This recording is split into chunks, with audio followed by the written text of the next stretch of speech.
Board is gummed up. Surprise, surprise.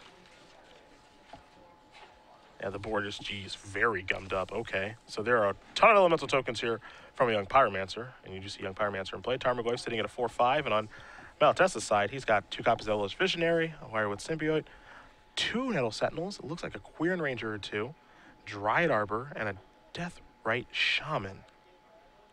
So interesting. And Malatesta getting his grind on here with Visionary Symbiote. I haven't seen this dance before. It's a pretty good one. There is a Heritage Druid. And there's 2 Quirion Rangers down there. 3 green mana here. Time for an Elvish Visionary there. 1 green mana floating. And of course the Nettle Sentinel is 1 tap because the green spell was cast. Glimpse is the draw. Interesting. See how that changes things. I guess my question here, if you're Joe Mateo, is, well, how do I get through this crap? Not clear that he can. Yeah. I mean, Delver of Secrets and burning him out. But the ground seems pretty well locked up at this stage. This is a glimpse. So down to 3 green mana. Untap these, of course, because a green spell was cast. Wirewood is going to get used now for the first time this turn. And the only. So here's 3 more green mana. So up to 6, down to 4. Visionary, peel 2. Although I believe the rest of Nicholas's hand right now is just lands. It is lands. Hit 1 and 2. Well, it just got a little bit better. He's got a Deathrite Shaman and a Craterhoof Behemoth. He might be able to work his way towards actually casting Craterhoof Behemoth this turn. We'll see. Not sure that Joe Mateo actually has any cards in his hand, so. Looks like 3 mana up to 7. Down to 6. Hit 1 card. Up to 9. Back down to 6. Draw a card, Reclamation Sage. So all the 3-mana elves are net neutral and everything else is net plus. Oh, look, a Cradle. That's pretty neat. Okay. How about 100 mana? Looks like he might be having a judge intervene here. Not entirely sure.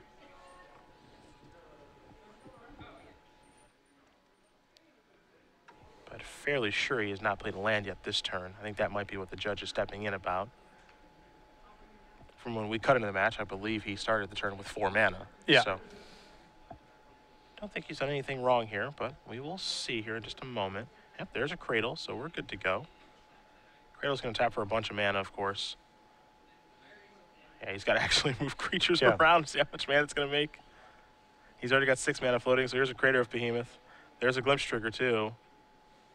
Looks like that's going to resolve, so everybody's really, really large. Looks like he may have missed his Glimpse Trigger with his excitement of this. But everybody's coming in for an unreasonable amount of damage. Oh, and I'll draw a card, too. Yeah, sure. If you don't mind. I don't mind. And they trample, too, and that's pretty neat. So 1, 2, 3, 4, 5, 6, 7, 8, 9, 10, 11, 12, 144 plus 5 is 100 and okay. Yes. I guess that will do it then. Carry the 1. Nicholas Malatesta does win game number 2. It means we're headed to a third one here as Joe Mateo very quickly reaches for his sideboard. I suppose we'll take a look at the 3 Fluster Storms with 3 Crows and Grips, 2 Power Blasts, 4 Red Blast, 3 Surgical Extractions, 2 GTAs, and 1 Vendilion Click. What you don't find here, oddly enough, that you typically find in these Team Delver sideboards is Rough and Tumble, nowhere to be found. This is another concession to Treasure Cruise. John Mateo's creature base a little bit different this time. He's playing with Young Pyromancer and Tarmogoyf on top of Delver of Secrets because can't really play Nimble Mongoose once Treasure Cruise is in the deck. Normally, Nimble Mongoose plus Tarmogoyf is enough of a base to play Rough Tumble. Yeah. But now the creature base is just Tarmogoyf. It's the only thing that can survive it. So Rough Tumble needs to go out of the deck. He's added 2 copies of Fork Bolt to his main deck as a concession of losing a Pyroclasm in the sideboard. But it does cost him in the Elves matchup. I really think there's only substantial sideboard card here. The 2 copies of Umazai's Jitte. I think the 1 Vendilion Click is also fine.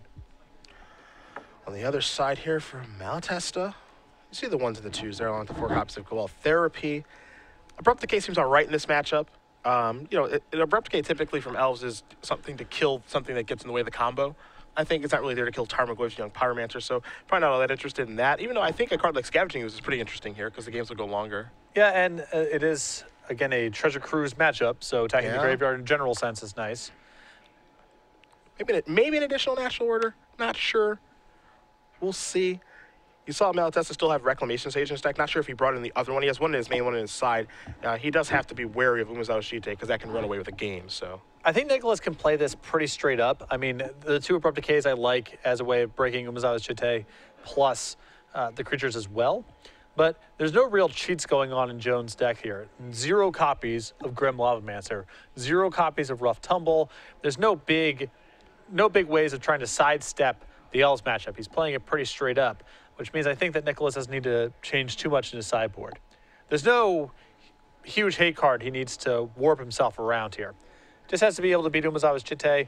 2 Abrupt Decays do that just fine, on top of being good even in the games where Joan does not draw Umezawa's Chite. Yeah. So nothing too crazy here. Wouldn't be too surprised to see very, very many changes.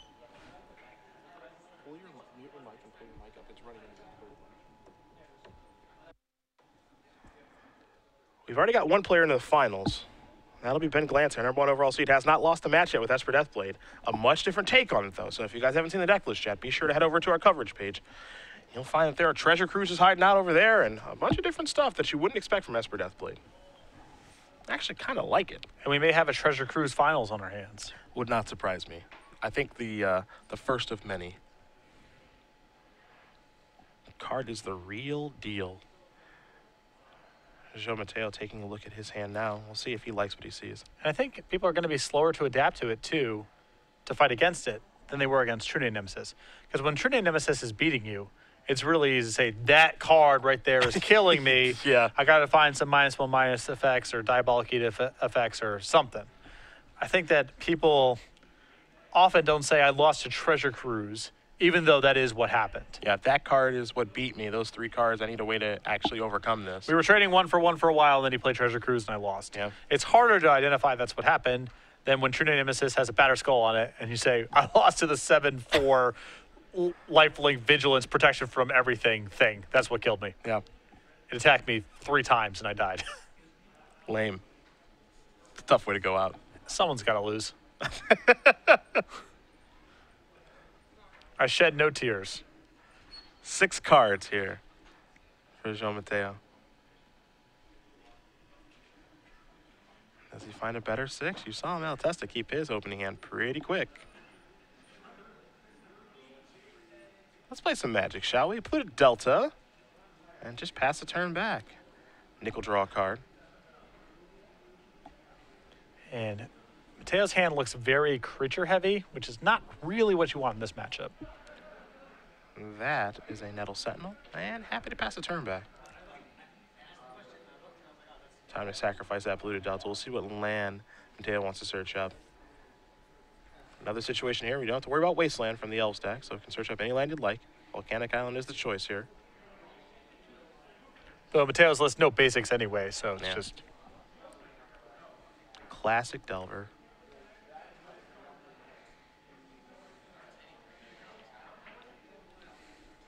Mateo will draw. You see the Tarmogoyf from the grip. Looks like he added a copy of Flusterstorm. Flusterstorm is very narrow against Elves. Yeah, the things that it does counter are pretty important. Counter Natural Order, and can mess up Glimpse draws. Sure. So, the thing is, there's no guarantee that it even matters because Elves can also generate a boatload of mana. A Flusterstorm is not saving Joan from the turn that Nicholas had last game that we saw. Is it time for a creature? It is. Young Pyromancer. Back to Malatesta we will go. Heritage Druid the draw. You also see there's a Cradle over there too.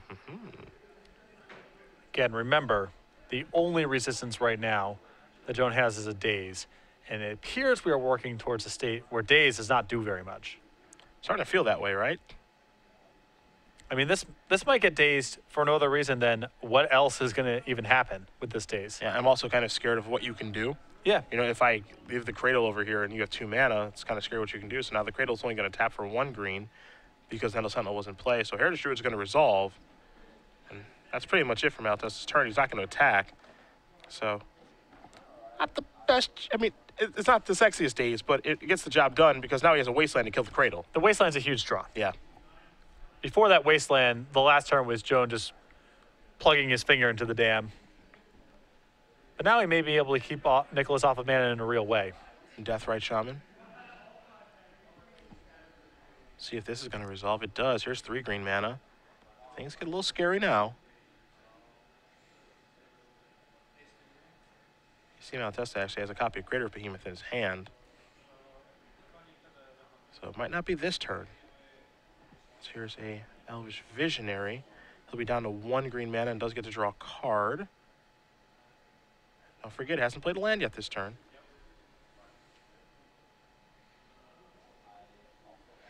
And Heritage Druid with the last mana. 3 more. Keep in mind, deckless public, so he has to show no respect to Joan's ability to sweep up this board because Nicholas knows he can't. Yep, Elvish Visionary. Yet again, draw a card. Another Visionary. Now there's Wirewoods, no green floating. But give him a second, he can make some more green. Pick this up, untap this. 3 green. Visionary. 1 green left, untap Nettle Sentinel because a green spell's been cast. Draw a card. Queer Ranger. Play that.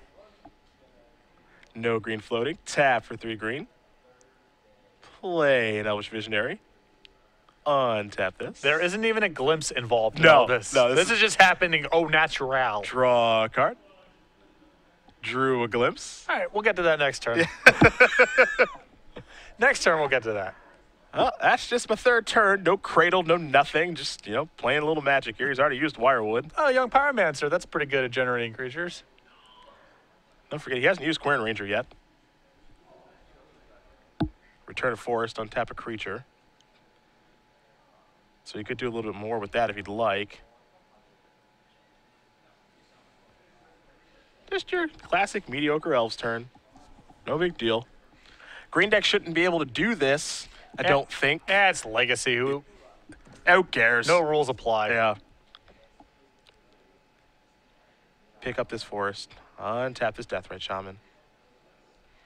The point is, we both get to do this to each other. That's the joy. That's true. That's true. All right. You may now play a land and cast Tarmogoyf.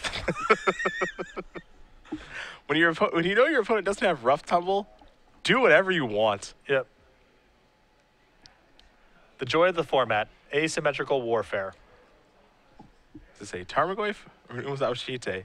Either one, too slow. Yep. Yep, there's Tarmogoyf. There's the attempt at a roadblock. It's a 2/3. That's pretty big for 2 mana. Yeah. Normally they make you pay green for that. Right, that's Elvish Warrior territory right there. Gonna pick up the Visionary in a turn. Untap all these elves.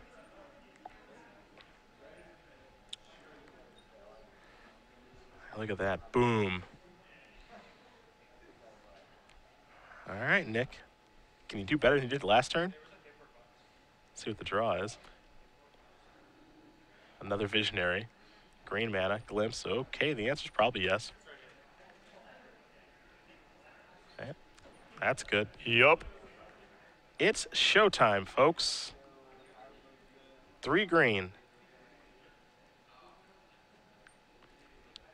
Down to 1, peel 2. I think better operations might have been leading with the glimpse off of mana creatures.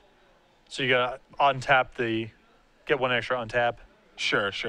But I have a feeling that mana is not gonna be a bottleneck on this turn. I am inclined to agree with you. We'll find out. As we're up to 4, down to 2, peel 2. Untap the Nettle Sentinel. Hit 1. Wooded Foothills hit 2. Natural Order. That's pretty neat.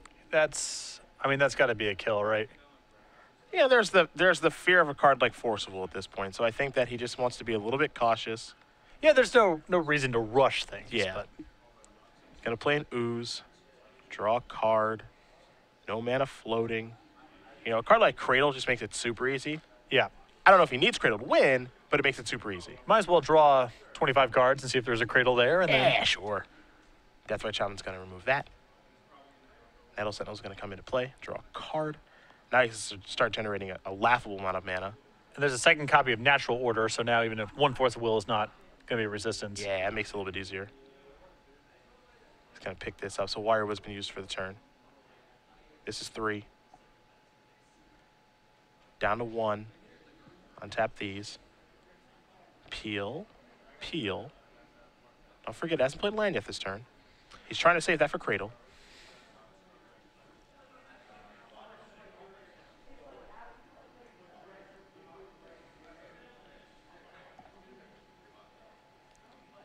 So, has the ability to just cast Natural Order at this point if he wants. Again, he has one Crater Roof in his hand. I think that's why he's checking his sideboard right now. I think he wants to see, did I board my other Crater Roof out? Because if I did, that's a touch awkward. Yeah. 4 green. Will he be casting Natural Order right now? He will. Gonna sacrifice Nettl's Visionary to do that. That'll untap the Nettle Sentinels. Malatesta says, okay. So we have 1, 2, 3, 4, 5, 6, 7, 8, 9, 10, 11 times 11, I believe, is 122. Pretty good math there. Plus Crater Hoof is 5, that's 127. It is. Plus there's other creatures in play. Oh, hold on a second. He's giving a second look through the deck. Uh-oh. Hoof, there it is. Hiya. I'd like to trigger this. Trigger the handshake. Nicholas Malatesta is going to win this match over Joan Mateo. 2-1. Elves to the finals. 121, not 122. Oh, that's okay. I apologize. You don't have to apologize to me. It's Hopefully the 1 point didn't matter as he ran over Joan for 147 points of damage.